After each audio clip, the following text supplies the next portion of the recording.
श्रीमद् भागवत के फर्स्ट स्कंद के दूसरे अध्याय में एक स्टोरी आई हुई है। और वो स्टोरी है कि शुकदेव मुनि जो है जब संसार में प्रकट होते हैं, पैदा होते हैं, तो वो अपनी नाल के समेत दौड़ जाते हैं। और जो उनके पिता होते हैं व्यास जी, वो उनके पीछे पीछे पुत्र पुत्र कहकर चिल्लाकर बार बार उनको ठहरने के लिए रोकते हैं। लेकिन वो एक बार भी पीछे मुड़ कर नहीं देखते और वो कहते हैं कि मुझे इस मोह माया में नहीं फंसना है। और फिर वो अपने ज्ञान से अपने पिता की जो है वो आंखें खोलते हैं और उनमें जो है वो बहुत मतलब एकदम शुद्ध चित्त के होते हैं। वो इतने ज़्यादा शुद्ध चित्त के होते हैं कि पैदा होते से ही उन्हें ये पता होता है कि उन्हें क्या करना है। और जो उनके मन में है वो सिवाय हरि भक्ति के कुछ नहीं होता। काम, क्रोध, मोह ये बिल्कुल थोड़ा सा भी नहीं होता। और उस समय में सारी स्त्रियों ने उनसे पर्दा करना छोड़ दिया था। लेकिन एक बार ये होता है कि वो बहुत उदास से बैठे हुए होते हैं और नारद जी वहाँ से जा रहे होते हैं।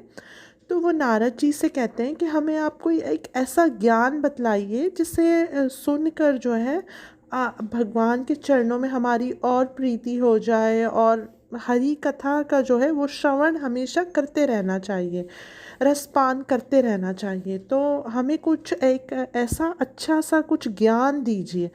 तो नारद जी कहते हैं कि ये ऐसा ज्ञान हमने आपके पिता व्यास जी को दिया है और वो अच्छी तरह से जानते हैं, तो आप जाकर उनसे लीजिए। तो फिर सुखदेव जी जो है, जो दौड़ गए थे वन में पैदा होते से ही, वो फिर वापस अपने पिताजी के पास आते हैं, व्यास जी के पास, और उनके चरणों में गिरकर कहते हैं कि हे पिताजी, आप हमें कुछ ऐसा उपदेश दीजिए जिससे भगवान के चरणों में हमारी निश्चल भक्ति हो जाए। तो ये सुनकर जो है व्यास जी वो कहते हैं कि श्रीमद् भागवत पुराण से बढ़कर ऐसा भक्ति और मुक्तिदाता दूसरा कोई ग्रंथ नहीं है, इसीलिए तुम्हें उसे पढ़ना चाहिए।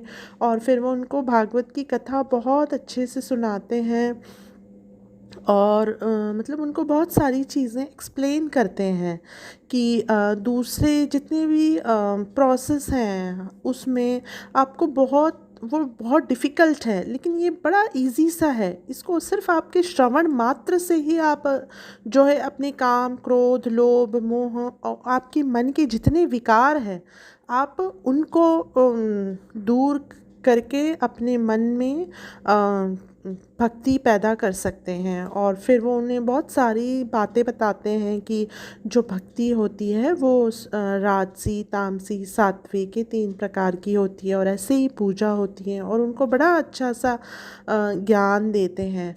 तो ये जो भागवत की जो स्टोरी है, मुझे ऐसा लगता है कि हमें ये भागवत कथा पढ़ने से हमारी मुक्ति नहीं होगी, हमारी मुक्ति इसको समझने से होगी।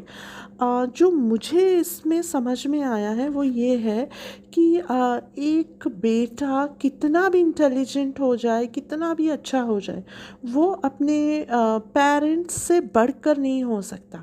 इसमें वो सुखदेव जी जो पैदा होते से ही अपनी नाल के साथ दौड़ गए थे, नारद जी चाहते तो वो उनको वो ज्ञान डायरेक्टली बता सकते थे, लेकिन उन्होंने वो ज्ञान उनको डायरेक्टली नहीं बताया।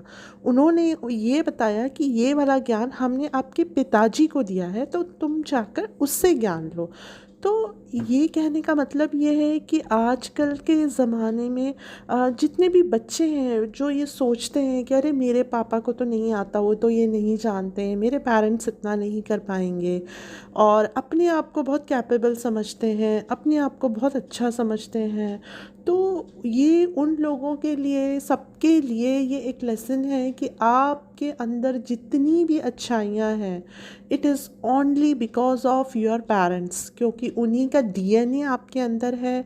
और भले ही वो एक नेट चलाना नहीं जानते हो, मोबाइल चलाना नहीं जानते हो, लेकिन जो उनकी इंटेलिजेंसी है, उनके अच्छे कर्म हैं, उनका जो कुछ भी है वही सब आपके अंदर है। अगर आप बहुत अच्छे हैं तो आपके जो पिता हैं वो आपसे अच्छे हैं, इसीलिए आप अच्छे हैं।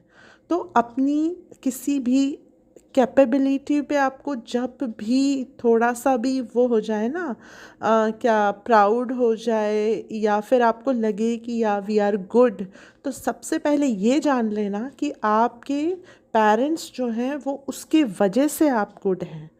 तो ये स्टोरी मुझे बहुत अच्छी लगी और मैं खुद इसे अलग अलग टाइप से समझने की कोशिश कर रही हूँ। मैंने 5-6 बार भागवत पढ़ी है, बट मुझे ये समझ में नहीं आया था, लेकिन अब मैं इसको थोड़ा थोड़ा सा समझ पा रही हूँ।